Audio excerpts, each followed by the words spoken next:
안녕하세요. 성도님들 벚꽃 구경 한번 다녀오셨나요? 지난 화요일 날 우리 자매님들은 이제 경주에서 그 성경 공부를 이렇게 낮 시간에 하면서 이제 끝나고 나서 이제 시간 되시는 분들 한 바퀴 돌았고요. 저는 이제 개인적으로 목요일 날 저녁에 자매하고 좀 데이트를 한번 했습니다. 그래서 저희 태화강 저쪽에 그 강변 쪽으로 엄청 진짜 막 경주보다 더 좋더라고요. 나무도 굵고 이 꽃도 막 크고 밤길에 이렇게 한번 이렇게 걸었는데 전 좋더라고요. 기회가 되시면 한번 이렇게 다녀오실 수 있으면 좋겠습니다. 오늘은 사실 이제 성도님들이 지금도 많이 이렇게 섬기고 계시고 자원해서 섬기시는 이런 분들이 많으신데 주님은 더 많은 자원자들을 필요로 하신다 하는 이런 부분들, 그리고 주님은 저희들도 마찬가지잖아요. 우리가 이제 기뻐서 어떤 일을 이렇게 하는 것하고 그냥 마지못해서 하는 것하고는 우리들 자신도 다르고 또 다른 분들도 마찬가지예요. 우리가 어떤 분들이 우리를 알아서 이렇게 해주는 것하고 좀 막 이렇게 해가지고 강요해서 하는 것하고 다르잖아요. 주님을 섬기는 것도 똑같은 것 같아요. 그래서 주님은 그런 자원자들을 기뻐하시고 그런 자원자들을 더 많이 지금 필요로 하는 그런 시대라고 생각이 됩니다. 오늘 아침에는 느헤미야 11장 말씀을 통해서 함께 우리 이런 주님께서 찾고 계신 이 자원자들에 대해서 한번 생각해 보겠습니다. 느헤미야 11장을 이렇게 보시면 1절, 2절을 먼저 좀 이렇게 읽겠습니다. 백성의 지도자들은 예루살렘에 거주하였고 그 남은 백성은 제비 뽑아 10분의 1은 거룩한 성 예루살렘에 거주하게 하고 그 10분의 9는 다른 성읍에 거주하게 하였으며 예루살렘에 거주하기를 자원하는 모든 자를 위하여 백성들이 복을 빌었느니라. 그 후에는 여러 사람들의 이름과 거기 거주해 있던 사람들이 누구누구인지 해서 1절로부터 24절까지 이렇게 말씀들이 나와 있습니다. 거기에 제사장이 누가 거했고 레위인이 누가 거했고 그다음에 문지기는 누가 거했고 24절까지 이렇게 나오고 이제 25절로부터 나머지 36절에서는 그 예루살렘 주변에 있는 그 마을과 주변 동네에 거주하고 있는 백성들이 또 누구였고 이런 세세한 기록들이 이렇게 나와 있습니다. 저희들이 이제 잘 아는 대로 이제 느헤미야서는 사실 그 당시에 이 성벽을 이렇게 재건한다고 하는 것은 거의 그 불가능한 것처럼 보이는, 나중에 뒤에서도 잠깐 다시 설명을 드리겠지만 굉장히 어려운 그런 상황 가운데 있었습니다. 그 당시에는 거의 100여 년 정도 이렇게 방치되어 있었던 성벽이었기 때문에 그걸 다시 짓는다고, 이렇게 다시 재건한다고 하는 게 거기 뭐 다 오랫동안 100년 동안에 여러분 흙이 와가지고 덮이고 쌓이고 무너졌던 거 다시 다 돌무더기 치워하고 거기다가 이 성벽을 재건하는 일이기 때문에 굉장히 어려운 그런 일이었지만 느헤미야의 리더십 하에서 이제 52일 만에 성벽 공사가 끝났습니다. 굉장히 놀라운 그런 성취죠. 이걸 통해서 이제 저희들이 그 역사적인 사건을 통해서 배울 수 있는 게 하나님의 백성들이 연합하면 어떤 일을 할 수 있는가 하는 것을 우리에게 보여주는 아주 좋은 예입니다. 오늘날도 우리 성도님들이 연합할 때 하나님은 오늘날도 우리 성도님들을 통해서 놀라운 일을 이룰 수 있다고 하는 사실을 우리는 이 성벽 재건 역사를 통해서 교훈을 받을 수 있습니다. 우리들이 이제 이 성벽이 이렇게 이제 일단 재건이 됐을 때, 완료가 됐을 때 더 많은 백성들이 이제 그 성 안에, 예루살렘 안에 거주하는 것이 이제 필요했었어요. 그 이유 중에 하나는, 주된 이유는 외부에서 대적들이 공격할 때 그 성을 방어하는 일을 도와야 했기 때문에.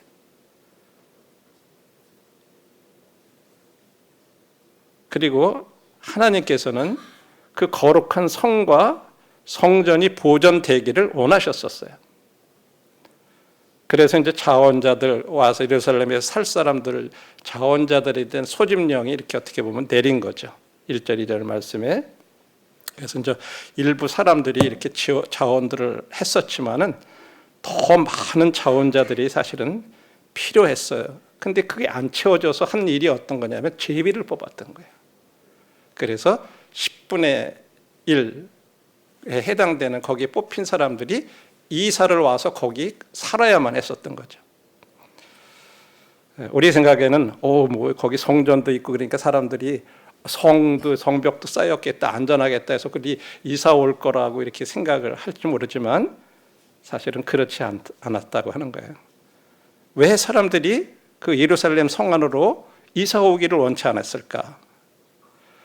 거기에는 벌써요, 거기에 와가지고 벌써 이 스룹바벨이라고 하는 이 바빌론 포로에서 이렇게 돌아와가지고 지금 이 성벽이 재건되기까지는 약 100년이라고 하는 기간이 이미 지난 후에요.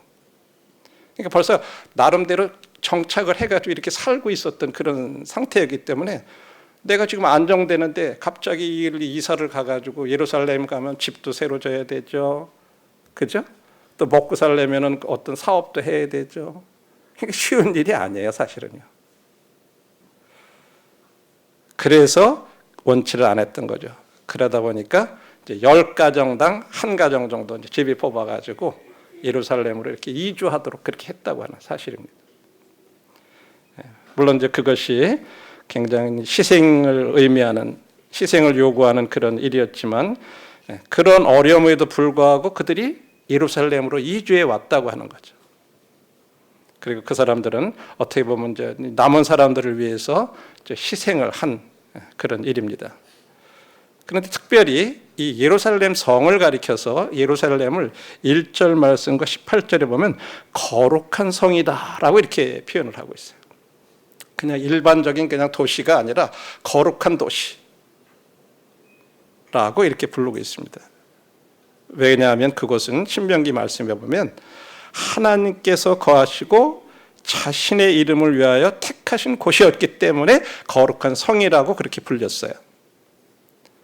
신명기 말씀에 보면 그래요. 이제 이스라엘 백성들이 그냥 아무 데서나 자기가 원하는 대로 뭐 제사를 드리고 막 그렇게 했던 것이 아니라 하나님께서 뭐라 그러셨냐면 오직 너희의 하나님 여호와께서 자기의 이름을 두시려고 너희 모든 지파 중에서 택하신 곳인 그 계실 곳으로 찾아 나아가서 거기서 제사를 드려라. 여기 보니까 하나님께서 여호와께서 자기의 이름을 두시려고 택하신 곳, 그곳에 가서 너희들이 제사를 드려라. 그래서 이스라엘 백성들은 1년에 남자들은 적어도 3번 절기에 3차례에 거쳐서 반드시 예루살렘에 찾아와서 절기를 지켜야 하고 예배를 드려야만 했어요. 이제 무교절 때, 그다음에 오순절 때, 그다음에 이 초막절 때, 이제 3번 이렇게 나와서 예배를 드렸어요. 그래서 그 성을 가리켜서 거룩한 성이라고 이렇게 가리키고 있습니다. 자, 이제 11장에 우리가 다 읽어보지 않았지만 이 나머지 내용은 이미 이제 예루살렘에 거주하고 있던 사람들의 명단이 쭉 그곳에 나와 있습니다. 그리고 이제 11장 이제 쭉 읽어보면 이제 23절인가 24절에 저희들이 읽어보지는 않았는데 거기 보면 이렇게 나와 있습니다. 이는 왕의 명령대로 노래하는 자들에게 날마다 할 일을 정해 주었기 때문이며 유다의 아들 세라의 자손 곧 무세사벨의 아들 부다히아는 왕의 수하에서 백성의 일을 다스렸느니라. 여기 갑자기 왕이 등장을 하잖아요. 근데 사실은 예루살렘에는 왕이 없었어요. 그 당시에는 느헤미야는 총독으로 와 있었어요. 이것을 이제 우리들이 이해하기 위해서는 그동안에 약 70년간 그들이 바벨론으로 포로로 갔었고 이제 그 다음에 70년 되기 전에 바벨론이 멸망을 하면서 페르시아, 바사라고 하는 제국이 등장을 합니다. 그리고 이 바사 왕, 페르시아 왕 고레스가 왕의 조서를 내려가지고 너희들이 다시 돌아가서 성전을 건축해도 좋다. 이렇게 해가지고 이제 스룹바벨이 사람들을 약 5만 명 정도로 이끌고 이렇게 예루살렘으로 돌아옵니다.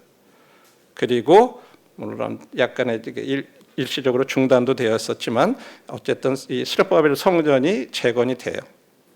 그리고 나서 거의 100년 동안 성전은 재건됐지만 주변에 성벽은 그대로 방치가 되어 있었던 상태였어요. 그랬을 때 여기 지금 그 당시에 아닥사스 왕, 페르시아의 바사의 아닥사스라고 하는 왕의 술관원이었던 느헤미야가 이제 돌아와서 52일 만에 이제 성벽을 재건을 했었던 것입니다. 그래서 이제 에스라서 7장에 이렇게 읽어보게 되면 7장 21절 22절에 보면 이 아닥사스다 왕이 너희들이 거기에 성벽 재건이라든지 이런 데 필요한 재정적인 후원을 이렇게 하도록 이렇게 명령한 것을 볼 수가 있습니다. 왜 페르시아 왕이 유대인들을 그렇게 도와주려고 했었을까? 23절에 그렇게 얘기를 해요. 무릇, 에스라서 7장 23절입니다. 무릇 하늘의 하나님의 전을 위하여 하늘의 하나님이 명령하신 것은 삼가 행하라. 어찌하여 진노가 왕과 왕자의 나라에 임하게 하랴. 이렇게 보면 우리가 이 왕이 하나님을 믿어서 그런 건가? 우리 또 그런 생각이 들죠, 그렇죠?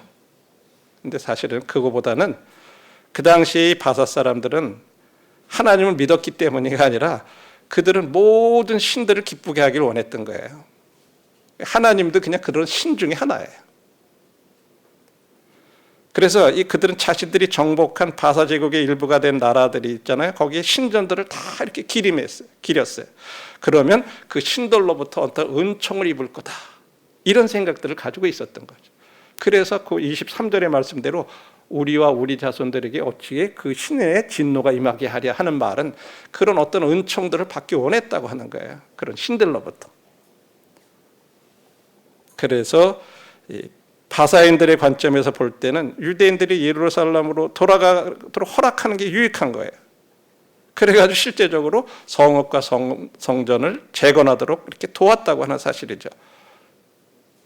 그러나 그 이면에 우리가 아는 것은 하나님께서 그 모든 것을 통제하고 계셨다고 하는 거예요. 그런 상황 속에서. 그래서 하나님이 그런 왕을 통해서 유대 백성들이 이렇게 은총을 입도록 하셨다고 하는 사실입니다.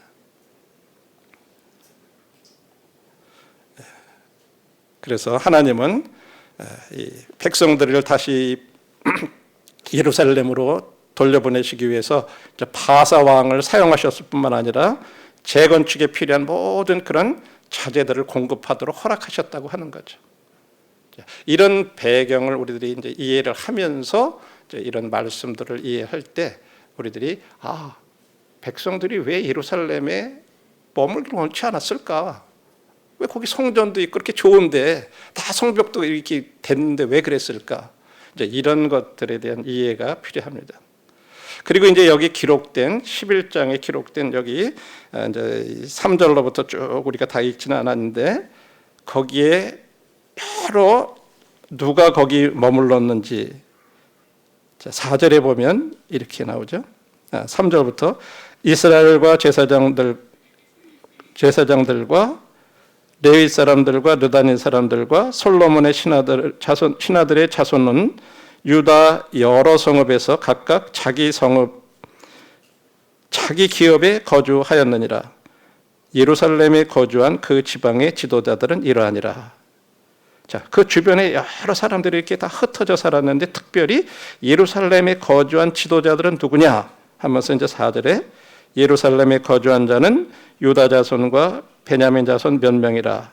유다 자손 중에는 베레스의 자손 아다냐이니 그는 우시아의 아들이요 스가랴의 손자요 아마랴의 증손이요 스바데아의 현손이요 마할랄엘의 5대 손이며 또 마하세야니 그는 바룩의 아들이요 고로세의 손자요 하하시아의 증손이요 아다냐의 현손이요 요알립의 5대 손이요 스가랴의 6대 손이요 실로 사람 7대 손이라. 예루살렘에 거주한 베레스의 자손은 모두 468명이니 다 용사였느니라. 그다음에 7절부터는 베냐민 사람들, 그다음 10절부터는 제사장들,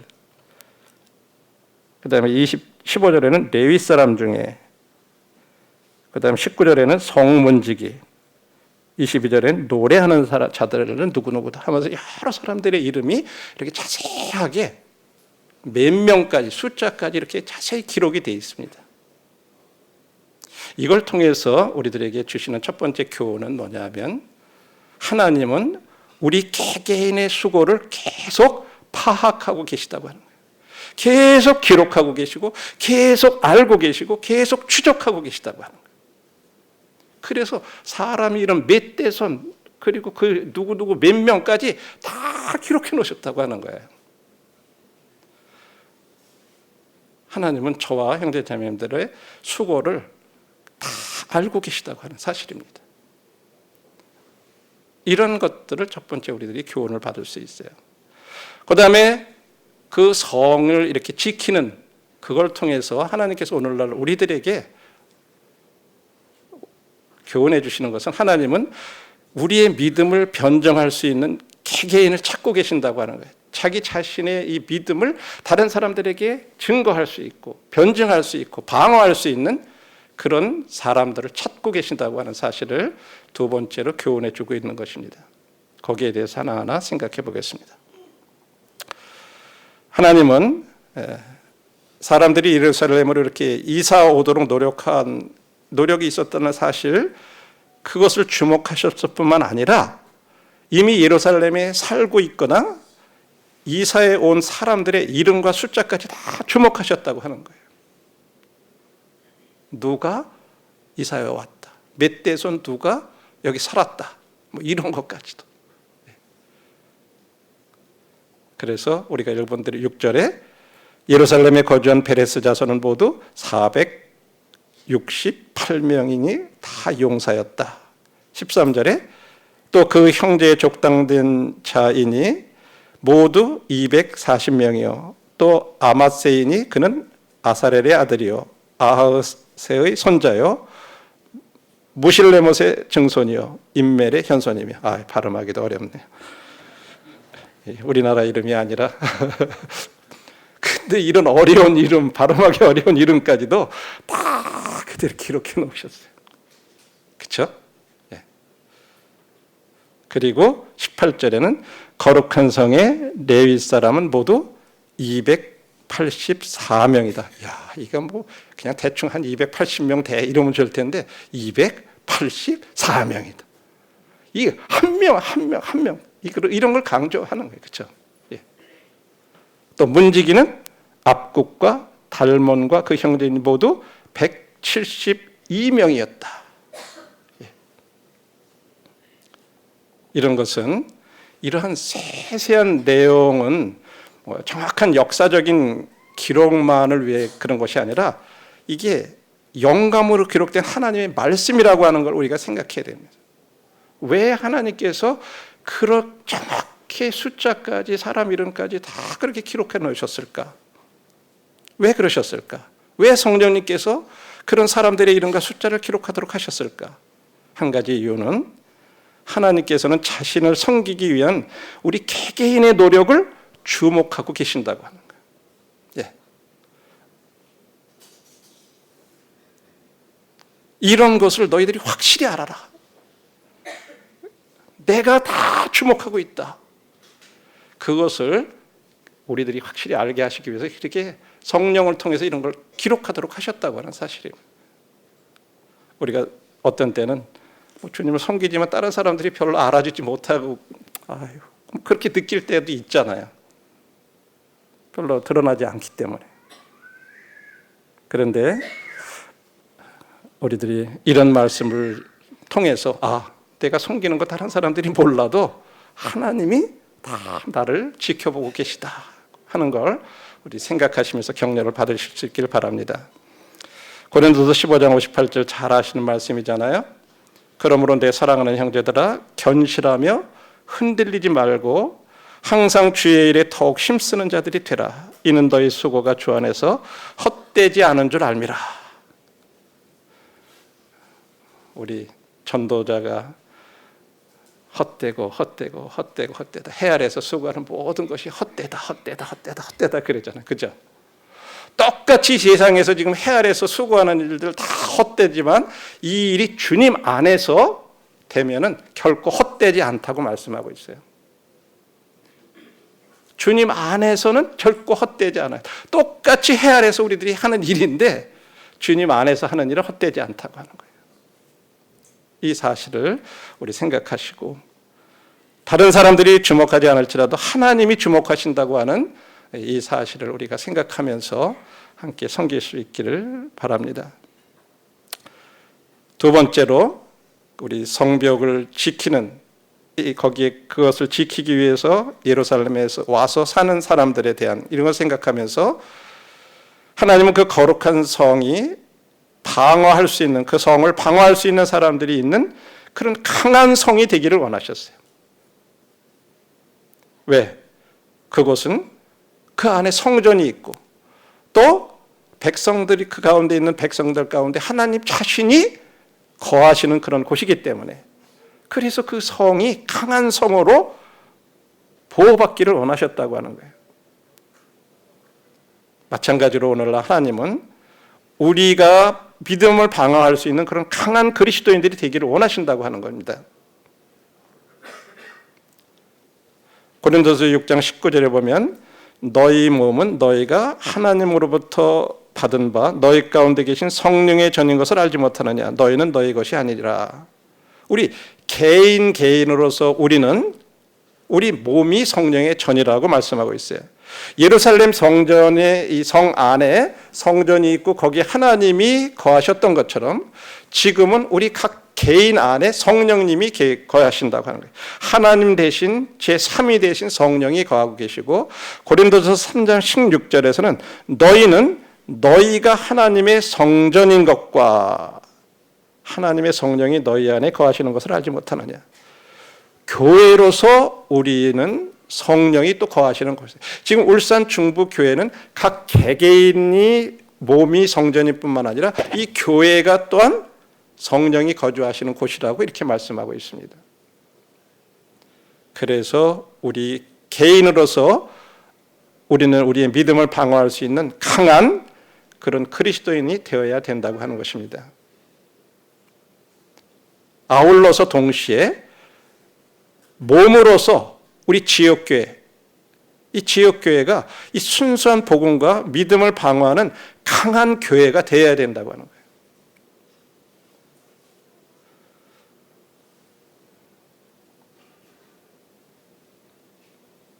유다서에 보면 이런 말씀이 있습니다. 사랑하는 자들아, 우리가 일반으로 받은 구원에 관하여 내가 너희에게 편지하려는 생각이 간절하던 차에 성도에게 단번에 주신 믿음의 도를 위하여 힘써 싸우라는 편지로 너희를 권하여야 할 필요를 느꼈다. 단번에 주신 믿음의 도라. 이걸 위해서 힘써 싸우라. 요즘은 복음에도 여러 가지 단계가 있다는 그런 말들도 있어요. 믿고 끝나는 게 아니라 믿은 다음에 이제 성화가 되고 영화가 되고 이런 어떤 단계를 거쳐서 나중에 그래서 우리들의 구원이 완성된다. 여러분 어떻게 생각하세요? 그런 주장들에 대해서? 여러분 유튜브나 이런 데 보면 여러 가지 그런 것들 굉장히 많아요. 또한 우리들이 예수님을 우리들의 십자가에서 우리의 죄를 위해서 죽으신 그 예수님만 믿어서는 불완전하다. 부활하신 주님에 대한 믿음이 없으면 이것은 온전한 또 믿음이 아니다. 또 이런 얘기들도 있어요. 또 여러분들이 들을 수 있는 건요. 주님을 믿기는 믿되 죄인으로서 모시지 못한 것은 뭔가 좀 불완전한 구원이다. 다시 말해서 주제권 구원이라 이렇게 얘기를 해요. 그런 거 들으면 또 그런 것도 같아. 그럼 우리들이 이런 우리들이 가진 이 믿음을 변화하고 어떤 이런 변증하는 데 있어서 혼돈이 와요. 근데 성경은 분명하게 우리들한테 예수님을 내 죄를 위해서 돌아가신 분으로 그것을 마음 가운데 믿고 시인하면 그것을 통해서 우리를 구원해 주신다고 약속했어요. 단번에 주신 믿음의 도라 이렇게 얘기를 했어요. 물론 그 후에 우리가 그런 사실을 깨닫고 예수님께서 나의 주인이 되셨다고 하는 사실을 더 알아가고 우리의 삶을 더 들여가고 그렇게 우리들이 성장하는 과정은 있어요. 그러나 그런 것들이 구원의 전제 조건은 아니에요. 이런 부분들에 대해서 우리들이 단번에 주신 믿음의 도를 위해서 힘써 싸워야 돼요. 이런 것들, 우리들의 믿음을 변증할 수 있는 우리 개개인이 되기를 원하시고 우리가 그런 일에 넘어지고 흔들리고 그런 그리스도인이 되기를 원치 않으시는 거예요. 뿐만 아니라 우리의 개개인이 또한 베드로전서 3장 15절에서는 너희 마음에 그리스도를 주로 삼아 거룩하게 하고 너희 속에 있는 소망에 관한 이유를 묻는 자에게는 대답할 것을 항상 준비하되 온유와 두려움으로 하고 우리 믿음에 관하여 묻는 자들에게 대답할 것을 항상 준비하라 이렇게 얘기합니다. 우리 믿음을 방어할 준비를 하라고 이렇게 말씀하고 있습니다. 여러분들이 직장이나 학교나 어디에서 이런 부분들에 대해서 너희들이 믿고 있는 이런 것들에 대해서 어떤 도전을 받게 될 때, 질문을 받게 될 때 우리가 그런 것들을 얘기할 수 있도록 준비를 해야 된다고 하는 거예요. 여기 대답할 것을 항상 예비하라, 준비하라 할 때 이 대답이라는 이 헬라어는 아폴로지아라고 하는 그런 단어인데 이거는 법정에서 고대의 법정에서 헬라어에서 재판에서 법적으로 이렇게 방어하는 거, 변호하는 거 그런 것을 대답이라고 하는 이런 단어로 사용한 거예요. 우리가 누가 막 와서 당신 잘못했다 막 그러면 법정에서 나는 이렇게 해서 막 방어하잖아요. 근데 대답을 못 해봐요. 그럼 내가 잘못했다고 뒤집어 쓰는 거예요, 다. 그렇죠? 이래 우리 믿음에 대해서도 그렇게 하라고 말씀하고 있어요. 거기로부터 이 헬라어의 아폴로지아라부터 나온 단어가 영어의 아폴로제틱이라고 하는 변증학이라고 하는 단어가 거기서 나온 거예요. 그래서 저희들은요, 우리의 믿음, 우리의 신앙을 잘 방어하려면요, 우리 모두 변증법을 공부해야 돼요. 어디 신학교 가서 이렇게 배우라는 그런 의미가 아니에요. 우리가 믿는 바에 대해서 잘 변호할 수 있고 변증할 수 있는 것들에 대해서 우리가 잘 모르면은 그런 책들이 요즘 많이 나와요. 우리 모임 안에 있는 형제님들이 쓴 그런 변증학 그런 책이 좋은 것들이 있어요. 여러분들이 인터넷에 들어가서 쳐도 나와요. 우리 개인 실명을 들어서 그랬지만 남원의 김종만 형제님이 쓰신 그런 책이 있어요. 그는 이 진화론과 어떤 이런 것들에 대해서 무엇이 잘못되어 있고 이런 것들에 대해서 다른 사람들이 창조론이 뭐가 맞냐? 그럼 진화론이 맞다. 이런 것들에 대해서 막 변증 이렇게 설할 때 거기에 대해서 뭐가 잘못됐는지에 대한 걸 자세히 이렇게 해놨어요. 그래서 요즘 두 번째로 책을 이렇게 쓰셨어요. 그런 것들 여러분들이 참고를 하셔가지고 찾아서 개인적으로 읽어보시면 거기에 사람들이 이 믿음에 대해서 하나님에 대한 믿음에 대해서 반론을 제기하는 것에 대해서 과학적으로 이런 것들 쭉 설명을 해놓으셨어요. 그런 책들 듣고 이렇게 해서 우리 자신이 이렇게 잘 공부하는 것들이 필요하죠. 그래서 오늘날은 하나님께서 우리들의 이 믿음을 변증할 수 있는 이런 개개인들을 찾고 계시다고 하는 것. 이런 부분들을 저희들이 두 가지를 이제 교훈을 받을 수 있습니다. 또 이제 우리들이 실제적으로 이 자원하는 것과 관련해 가지고 우리들의 삶 가운데 적용할 수 있는 그런 부분들을 생각해 보면 우리가 자원하지 않음으로 인해서 어떤 복을 놓치지 말라고 하는 거죠. 2절 말씀에 보면 그 거룩한 성 예루살렘으로 자원해서 이주한 사람들은 백성들이 그들에게 복을 빌었다 이렇게 얘기하고 있어요. 예루살렘에 거주하기를 자원하는 모든 자를 위하여 백성들이 복을 빌었다. 우리는 하나님께서도 이 백성들이 그들을 축복했을 뿐만 아니라 복을 빌었을 뿐만 아니라 하나님도 그들을 축복하신 것, 복을 내리신 거 우리가 알아요. 왜? 어떻게? 그 일일이 그들의 희생을 기록하고 주목하셨다고 하는 사실을 통해서 하나님이 그들에게 복을 주셨다 하는 것을 알 수가 있습니다. 만일에 그들이 이주를 거부했다면 그들은 그 복을 상실했을 거예요. 특별한 복을 아마 놓치게 됐을 거예요. 우리들이 우리의 삶 가운데 더 많은 복 받길 원한다면 지금 근데 우리 때로 삶 가운데 근데 왜 주님을 믿긴 믿는데 왜 내 삶이 이렇게 메마르고 뭔가 왜 이렇게 기쁨도 없고 왜 이렇게 황량하고 뭔가 그럴까? 진짜 하나님이 나를 복 주실 수 있을까? 아마 어떤 그런 가운데 우리가 있다면 한 가지 지금 이 말씀들을 생각해 보시면서 어떤 일이든지 주님을 섬기는 이 일을 한번 차원해 보세요. 우리 교회나 교회에 관련된 여러 사역들을 도울 수 있는 많은 길들, 많은 기회들이 있어요.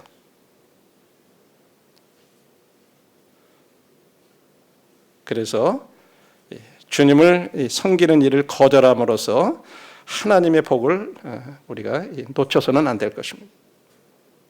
하나님은 자원자를 찾고 계시다는 이 사실을 우리들이 기억해야 합니다. 우리의 시간, 우리의 힘, 젊은이들의 특별히 우리들의 청춘, 그렇죠? 그다음에 우리들의 영적인 은사, 이것을 다른 사람들을 섬기는데 드린다면요, 우리가 할 수 있는 일들이 아주 많습니다. 하나님은 우리들에게 주신 것을 가지고 사용하기를 원하셔요. 우리가 생각할 때, 뭐 그런 일, 그 조그맣게 보잘것 없고 작은 부분이라고 그렇게 생각할지 모르지만 절대 그렇지 않다고 하는 거예요. 여기 지금 기록된 일들을 보세요. 노래하는 거, 문지기, 좀 문에서 사람들 드나드는 거, 그 지키는 거, 그 하질 것 없는 거 같잖아요. 뭐 그 제사장들처럼 막 그냥 제사 드리고 뭐 막 하고 막 그런 것만 큰 일이 아니에요. 더 중요한 건 뭐냐? 그렇게 했을 때 그 보잘것없는 일 같고 사소한 일 같은 그것이 다른 사람들에게 복이 될 뿐만 아니라 더 중요한 거 나 자신에게도 복이 된다고 하는 거예요.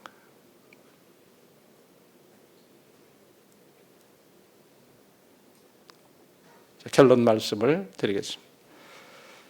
주님은 더 많은 자원자들을 지금 필요로 하신다고 하는 거죠. 그래서 우리들이 첫 번째 성도들을 섬기는 자원자가 되자고 하는 것입니다. 오늘 아침 어제 저녁이네요. 어제 토요일 날 이제 이렇게 퇴근하는데 보니까 자매들이 형제님 식사하고 가세요. 그래서 왜? 집에 이제 나 지금 가야 되는데 약속이 있어서 가야 되는데 청년들 그 저녁 식사 한대요. 이제 청년들이 오후 4시에 모여가지고 이제 끝나고 나면 교제하고 그러면 이제 저녁 식사인데 그 일을 위해서 자매님들이 자원해서 저녁 식사를 해주시는 거예요. 청년들을. 그 청년들이 마음 놓고 그냥 거기서 또 저녁 먹고 교제하고 이렇게 할 수 있도록 참 감사되더라고요. 그런데 오늘 아침에 또 그 교사들 이제 뭐 주일학교 청년회 학생 교사들 아침에 이제 9시에 먼저 말씀을 듣잖아요. 솔직하게 아침에 그 시간에 9시까지 나오려면 아침 먹고 나오는 교사들이 몇 명이나 되겠어요. 그런 사정을 아시고 어느 자매님이 김밥을 싸다 놓으셨더라고요. 그들 하나씩 먹으라고 교사들. 또 여러분들이 아시는 대로 지금 저희들이 화요일 날 찾아가는 복음반 이렇게 하고 있잖아요. 거기에 이제 그 근로자들이 이제 뭐 외국 분들도 있고 뭐 한국 분들도 있고 끝나고 나서 막 하루 종일 일하고 와서 저녁에 그 말씀 들으려면 먹어야 되잖아요. 배고프고. 또 그 일을 위해서 식사를 준비를 여기 부엌에서 다 주방에서 해가지고 싣고 가시고, 그런 일에 우리 자매님들이 또 그룹을 나눠서 이렇게 보니까 네 분 뭐 이렇게 하셔가지고 또 그렇게 자원해서 그렇게 하시는 것들을 봤어요. 또 몸으로 하실 수 없는 분들은 보니까 뭐 헌금 이렇게 또 하시는 것들이 있는 것 같아요. 그러면 이제 그걸 가지고 내가 직접 몸으로 못하지만 나도 함께 참석합니다. 그 외에도 지금 굉장히 많잖아요. 운전을 하시는 분들, 주일학 학생들 태워다 주느라고 그 사실 아침부터 일찍 가가지고 태우고 이게 보통 일이 아니에요. 하루 그냥 한 번 하고 나면 되는데 매주 그렇게 한다는 게 이게 작은 일이 아니잖아요. 이렇게 하시는 분들도 계시고, 또 보니까 어느 자매님은 아침부터 일찍 나오셔가지고 벌써 쓰레기, 물론 그냥 쓰레기통 같은 거 막 청소하시고 다 그렇게 하시더라고요. 그건 누가 시켜서 하겠어요? 자원해서 하시고 그걸 통해서 성도들이 이렇게 유익을 얻게 되고, 참 이런 부분들 참 감사가 되더라고요. 그 외에도 제가 일일이 언급하지 못했지만 숨어서 보이지 않게 이런 일들, 예배당 청소하는 거, 이런 일들을 그렇게 계속 꾸준히 오셔서 하시는 분들을 이렇게 뭐 사무실에 있다 보면 자연스럽게 안 보려고 그랬지만 보게 되는 그런 경우들이 있어요. 근데 우리들은 몰라요. 누가 그렇게 했는지. 우리가 이렇게 좋은 환경 속에 이렇게 하는 거, 그런 숨은 봉사 자원자들이 있기 때문에 가능한 거죠.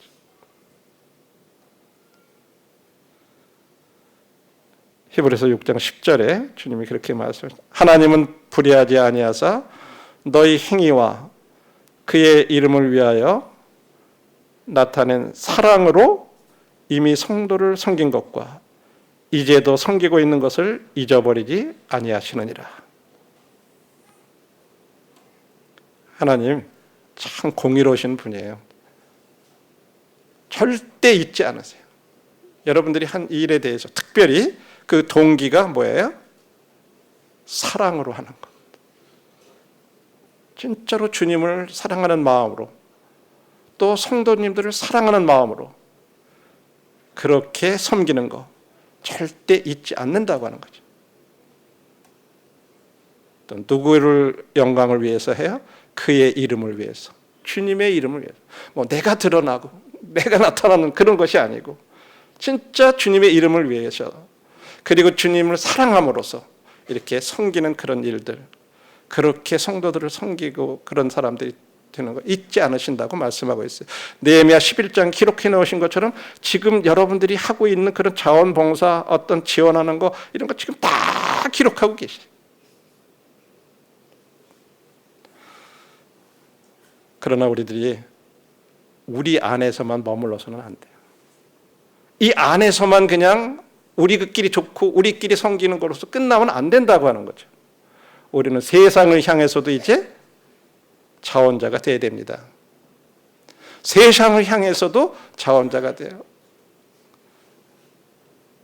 우리 아침 구도자반 일찍들 나오셔서 또 저쪽에 우리 작은 땅 도서관 같은 데서 수고하는 분들 계속 복음 전하시잖아요. 또 목요일 날 거기에서 한글반 이렇게 하고 있는데 그 한글반 할 때 가서 도와주드려요. 그 할머니들 이렇게 해서 그 한글 깨우칠 수. 그리고 나면 또 잠깐 시간을 내서 우리 한 형제님이 또 그분들한테 복음을 전하세요. 이런 일들을 지금 우리가 세상을 향한 우리들이 이제 자원하는 일이에요. 복음을 전하는 일로.